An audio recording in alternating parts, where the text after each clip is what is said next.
साथियों, सभी को नमस्कार। ये जीव विज्ञान यानी कि बायोलॉजी की सीरीज एलटी, टीजीटी और वो सभी परीक्षाएं जिनके सेक्शन में जीएस आता है उनके लिए अति महत्वपूर्ण है। तो प्यारे साथियों, इसको हम शुरू करते हैं।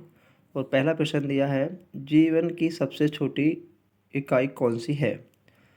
तो हम जानते हैं कि जीवन अनमोल है और जीवन की सबसे छोटी इकाई कौन सी है, तो इसका पता होना हमें ज़रूरी है। तो इसके 4 विकल्प दिए हैं। इसका पहला विकल्प है राइबोसोम, बी पर दिया है माइटोकॉन्ड्रिया, सी पर कोशिका और डी पे यकृत।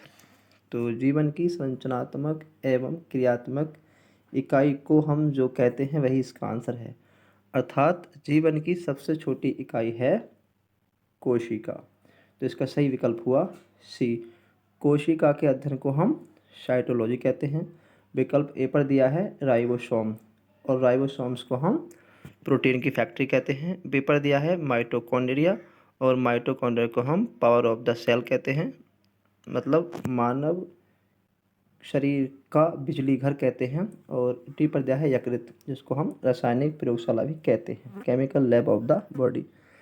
तो इसका सही आंसर हुआ सी, अर्थात सबसे छोटी कोशिका इकाई जो है वो कोशिका है।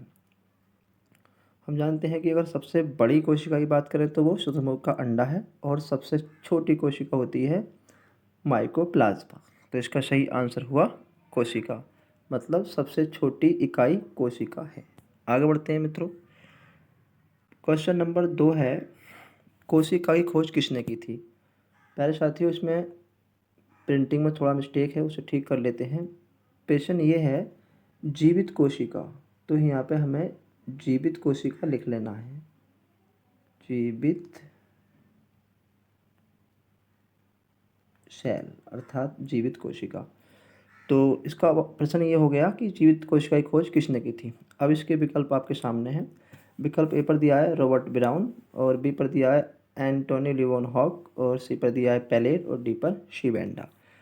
तो जीवित कोशिका की खोज किसने की थी, तो इसका सही विकल्प हुआ बी, अर्थात जीवित कोशिका की खोज एंटोनी लियोनहॉक ने की थी।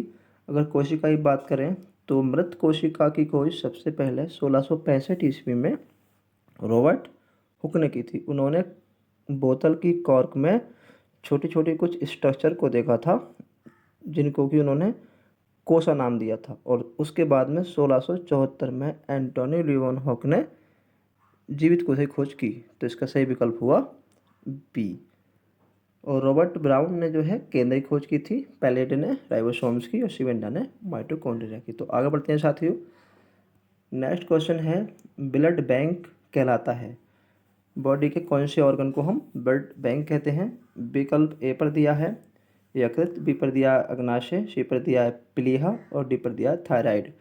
तो हमारी बॉडी का ब्लड बैंक हम कौन से पार्ट को कहते हैं, इसका सही विकल्प है सी, अर्थात प्लीहा। प्लीहा को हम स्प्लीन भी कहते हैं, और इसी को हम ब्लड बैंक कहते हैं। विकल्प ए पर दिया है यकृत। यकृत पाचन तंत्र का महत्वपूर्ण हिस्सा है। और बी पर दिया है अग्नाशय यानी कि पैनक्रीज। अंतःस्रावी और बहिःस्रावी ग्लैंड की हम बात करें, अर्थात अंतःस्रावी और बहिःस्रावी ग्रंथियों का अगर गुण पाया जाता है तो वो इसी के अंदर पाया जाता है। तो अग्नाशय को हम मिश्र ग्रंथि भी कहते हैं। तो इसका सही हुआ विकल्प सी, प्लीहा। प्लीहा को हम ब्लड बैंक के नाम से जानते हैं। आगे बढ़ते हैं साथियों। नेक्स्ट क्वेश्चन है, विटामिन ए संचित होता है। विटामिन ए कहाँ संचित होता है। तो 4 विकल्प हैं इसके। विकल्प ए पर दिया है अमाशय, बी पर यकृत, सी पर छोटी आंत, डी पर गुर्दे। तो विटामिन ए कहाँ संचित होता है, इसका विकल्प आप गैस कर लीजिए। विटामिन ए का वैज्ञानिक नाम रेटिनॉल है, और इसकी कमी से नाइट ब्लाइंडनेस बीमारी हो जाती है, मतलब हमें रात में नहीं दिखता या फिर कम दिखता है। पूछा गया है कि ये कहाँ पाया जाता है, अर्थात विटामिन ए कहाँ स्टोर होता है। तो इसका सही विकल्प है वी, यकृत में विटामिन ए संचित रहता है। छोटी आंत हमारे पाचन का अधिकांश हिस्सा इसी में कंप्लीट होता है। और डी गुर्दे, मतलब किडनी। किडनी में अगर कभी पथरी पड़ जाती है तो वो कैल्शियम ऑक्जेलेट की वजह से पड़ती है, और किडनी ही हमारे ब्लड का प्यूरिफिकेशन करती हैं। तो इसका सही विकल्प हुआ बी, विटामिन ए यकृत में स्टोर रहता है। आगे बढ़ते हैं साथियों। नेक्स्ट क्वेश्चन है, मानव शरीर में रक्त की मात्रा होती है, मानव शरीर में कितना रक्त पाया जाता है? तो यहाँ पे मानव की बात की गई है। वैसे अगर स्त्री पुरुष की बात करें तो हम मानव के अंदर 5 से 6 लीटर ब्लड पाया जाता है और स्त्री के अंदर 4 से 5, इसमें एग्जैक्ट पूछा है। तो इसका सही विकल्प हुआ डी, अर्थात मानव शरीर में 5 लीटर ब्लड पाया जाता है। हम जानते हैं कि जो हमारा ब्लड है वो हमारे जीवन के लिए अति महत्वपूर्ण है और ब्लड की जो संरचना है उसमें कई सारे कंपोनेंट काम करते हैं, जैसे कि WBC, RBC, प्लेटलेट्स। यह पूछा कितना रक्त पाया जाता है, तो इसमें एक स्वस्थ व्यक्ति के शरीर में एवरेज 5 लीटर तक ब्लड पाया जाता है। आगे बढ़ते हैं साथियों। नेक्स्ट क्वेश्चन है, रक्त का थक्का जमाने में सहायक विटामिन है, मतलब ब्लड क्लॉटिंग में कौन सा विटामिन हेल्प करता है? तो हम जानते हैं कि मुख्यतः विटामिन 2 प्रकार के होते हैं, जल में घुलनशील और वसा में घुलनशील। जल में घुलनशील विटामिन बी और सी होते हैं और KEDA ये विटामिन हमारे वसा में घुलनशील होते हैं। लेकिन यहाँ पूछा गया कि ब्लड के थक्का जमाने में कौन सा सहायता करता है? तो हम जानते हैं कि यदि कहीं चोट लग जाए शरीर में तो 3 से 5 मिनट या 6 मिनट में हमारा ब्लड रुक जाता है, अर्थात जम जाता है, वो बहता नहीं है। तो उस प्रक्रिया को जो पूर्ण करता है वो विटामिन कौन सा है? तो इसका सही विकल्प हुआ सी, अर्थात विटामिन के हमारे ब्लड को थक्का बनाने में हेल्प करता है।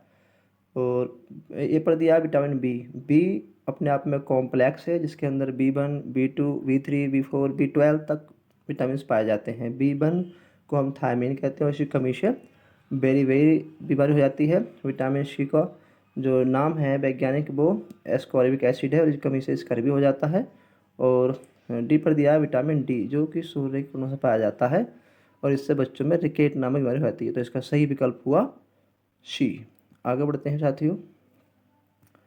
क्वेश्चन नंबर 7 है, पटेला हड्डी कहाँ पाई जाती है? बोन्स कहाँ पाई जाती है, पटेला बोन कहाँ पाई जाती है? हम जानते हैं कि मानव के अंदर एक वयस्क मानव में 206 हड्डियाँ होती हैं और उनमें से पूछा गया कि पटेला हड्डी कहाँ पाई जाती है। तो इसका विकल्प आप गैस कर लीजिए। विकल्प ए पर दिया है सिर में पाई जाती है, बी पर हाथ में पाई जाती है, सी में घुटने में या फिर डी में सीने में। तो पटेला हड्डी कहाँ पाई जाती है? इसका सही विकल्प हुआ सी, अर्थात घुटने में पटेला बोन पाई जाती है। सिर में हमारे 8 हड्डियाँ पाई जाती हैं और एक हाथ में हमारे 30 हड्डी पाई जाती हैं। सीने में हमारी पसलियों सहित 25 हड्डी पाई जाती है, क्योंकि हमारी 12 जोड़ी पसलियाँ होती हैं और उन पसलियों को जो आपस में जोड़े रखती है एक बोन, कई बार प्रश्न हो जाता है कि उस हड्डी को हम क्या कहते हैं? तो उस हड्डी को हम कहते हैं स्टर्नम, अर्थात सीने में स्टर्नम पाई जाती है और पटेला हड्डी हमारे घुटने में पाई जाती है। तो इसका सही विकल्प हुआ सी। आगे बढ़ते हैं। नेक्स्ट क्वेश्चन है, ऊर्जा के सिक्के किसे कहा जाता है? एनर्जी कॉइन्स ऑफ एनर्जी, ऊर्जा के सिक्के किसे कहते हैं जहाँ से हमको एनर्जी मिले? तो 4 विकल्प हैं। विकल्प ए पर दिया है DNA, बी पर RNA, सी पर सूर्य और डी पर ATP। तो ऊर्जा के सिक्के हम किसे कहते हैं? अपना आप आंसर इतने गैस कर लें, ढूंढ लें। ए पर दिया है DNA मतलब deoxyribose nucleic acid, B पर RNA राइबो न्यूक्लिक एसिड और सी पर सूर्य। सब जानते हैं हमें ऊष्मा मिलती है सूर्य से, और डी पर ATP। तो इसका सही विकल्प हुआ ऊर्जा के सिक्के के रूप में हम जानते हैं ATP को। ATP एडिनोसिन ट्राइफॉस्फेट को हम ऊर्जा के सिक्के कहते हैं। DNA को हम आनुवांशिक सूचनाओं का भाग भी कहते हैं, जो पेरेंट्स से जो सिम्टम होते हैं, जो आनुवांशिक लक्षण होते हैं वो संतान में जाते हैं। तो इसका सही आंसर हुआ ATP, एडिनोसिन ट्राइफॉस्फेट। आगे बढ़ते हैं साथियों। क्वेश्चन नंबर 9 है, कोशिकाओं में थकान का कारण है, अर्थात हमारी कोशिकाओं में क्या होता है कि हम थक जाते हैं और थकान का अनुभव करते हैं? तो इनमें से कौन सी इकट्ठा हो जाती है, कलेक्ट हो जाती है? तो इसमें ए पर दिया है साइट्रिक अम्ल, बी पर दिया है लैक्टिक अम्ल, सी पर दिया है फार्मिक अम्ल और डी पे दिया है हाइड्रोक्लोरिक अम्ल अर्थात HCl। तो कोशिकाओं में क्या चीज़ जम जाती है, ऐसा कौन सा है ना कंपोनेंट है जो हमें थकान का अनुभव कराता है। तो इसका सही विकल्प हुआ बी, अर्थात लैक्टिक अम्ल हमारी सेल्स में जम जाता है तब हमें थकान का एहसास होता है। साइट्रिक अम्ल खट्टे फलों में पाया जाता है। फार्मिक अम्ल चींटी की डंक में पाया जाता है। और HCl हमारे स्टमक में पाया जाता है, अर्थात हमारे पाचन का महत्वपूर्ण हिस्सा है। तो हमें थकान का अनुभव होता है लैक्टिक अम्ल की वजह से, जब हमारी कोशिकाओं में ये इकट्ठा हो जाती हैं, स्टोर हो जाती हैं। आगे बढ़ते हैं। नेक्स्ट क्वेश्चन है एनीमिया किसकी कमी से होता है। एनीमिया मतलब खून की कमी। तो एनीमिया किसी कमी से होता है, इसके विकल्प दिए हैं। विकल्प ए पर दिया है कैल्शियम, बी पर मैग्नीशियम, और सी पे आयरन, और डी पे फॉस्फेट। तो एनीमिया खून की कमी किसी कमी से होता है, तो इसका सही विकल्प है आयरन, अर्थात लोहे की कमी से आयरन आयरन लोहा होता है और इसी कमी से हमें एनीमिया डिसीज आती है जिसमें खून की कमी होती है। तो इसका सही विकल्प हुआ सी। कैल्शियम और फॉस्फेट के होता है, ये हमारी हड्डियों के लिए अति महत्वपूर्ण होता है और हमारी हड्डियाँ कैल्शियम और फॉस्फेट से मिलकर बनी होती हैं। आगे बढ़ते हैं साथियों। क्वेश्चन नंबर 11 है प्रकाश संश्लेषण होता है, मतलब प्रकाश संश्लेषण किसके द्वारा होता है। तो प्रकाश संश्लेषण की क्रिया वह प्रक्रिया होती है जिसमें कि पेड़ पौधे सूर्य, प्रकाश, कार्बन डाइऑक्साइड, जल आदि को मिलाकर भोजन बनाते हैं। अर्थात प्रकाश संश्लेषण की क्रिया में भोजन बनता है और ये भोजन कौन बनाते हैं, पेड़ पौधे, क्योंकि यही तो उत्पादक होते हैं। तो इसका सही आंसर हुआ डी, अर्थात पौधों द्वारा प्रकाश संश्लेषण की क्रिया संपन्न की जाती है। आगे बढ़ते हैं साथियों। नेक्स्ट क्वेश्चन है आरबीसी का निर्माण होता है। आरबीसी हमारे ब्लड का important component. RBC red blood corpuscles, तो इसका निर्माण कहाँ होता है। तो विकल्प देख लीजिए। ए पर दिया है गुर्दे, बी पर लीवर, और सी पर अस्थि मज्जा, और डी पर केंद्रक। तो आरबीसी का निर्माण बोन मैरो में होता है, अर्थात इसका विकल्प सी सही है। अस्थि मज्जा में आरबीसी का निर्माण होता है। ए पर दिया है गुर्दे। हम जानते हैं कि मानव के अंदर 2 गुर्दे पाए जाते हैं और गुर्दे में यदि कोई दिक्कत होती है, पथरी होती है, तो उसमें कैल्शियम ऑक्सलेट की वजह होती है। लीवर यकृत होता है जिसमें सबसे अधिक रीजनरेट करने की क्षमता पाई जाती है लीवर में। किसी व्यक्ति की अगर यदि जहर दे के मृत्यु होती है तो उसको लीवर ही चेक करता है, अर्थात लीवर ही बता देता है जांच होने के बाद कि इसको जहर देकर मारा गया था। और डी पर है केंद्रक। हम जानते हैं कि केंद्रक हमारी बॉडी का कंट्रोलर है, हमारी बॉडी को जो कंट्रोल करता है, जो निर्देश देता है, वो केंद्रक ही देता है। और केंद्रक की खोज रॉबर्ट ब्राउन ने की थी। तो इसका सही विकल्प हुआ अस्थि मज्जा। आरबीसी का निर्माण होता है, आरबीसी का निर्माण होता है बोन मैरो में, अस्थि मज्जा में। आगे बढ़ते हैं साथियों। नेक्स्ट क्वेश्चन है हेपेरिन सहायक है। हेपेरिन सहायक है किस चीज़ में। ए पर दिया है रक्त को जमाने में, बी को रक्त को जमने से रोकने में, और सी में दिया है श्वसन में, और डी में दिया है उपरोक्त में से कोई नहीं, नन ऑफ दीज। तो हेपेरिन किस चीज़ में सहायक है, रक्त को जमाने में। रक्त को जमाने में तो हमारा विटामिन के हेल्प करता है। जब हमारी बॉडी से कहीं चोट लगती है और ब्लड निकलता है तो उसको कुछ मिनटों में ब्लड हमारा जम जाता है, तो उसको विटामिन के सपोर्ट करता है। यहाँ पूछा है कि हेपेरिन सहायक है, तो हेपेरिन सहायक है रक्त को जमने से रोकने में। यदि हमारी सेल्स में, कोशिकाओं में रक्त जम जाएगा तो वो हमारे लिए डेंजरस साबित होगा। तो इसका सही विकल्प हुआ बी, अर्थात हेपेरिन सहायक है मसल्स में रक्त को जमने से रोकने में। आगे बढ़ते हैं साथियों।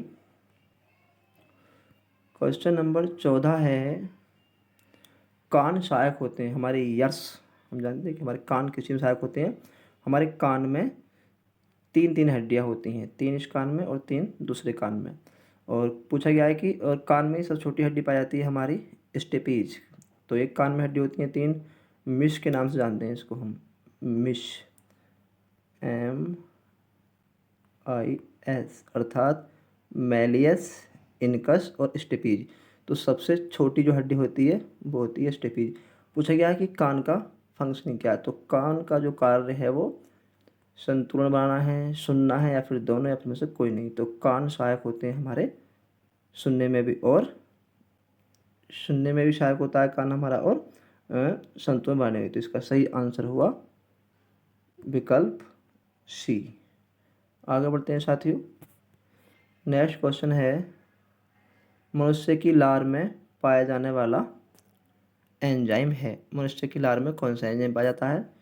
तो विकल्प आप देख लें, 4 विकल्प दिए हैं। विकल्प ए पर दिया है रेनिन, बी पर दिया है लाइपेज, और सी पर एमाइलेज, और डी पर टायलिन। तो मनुष्य की लार में पाया जाने वाला एंजाइम है टायलिन।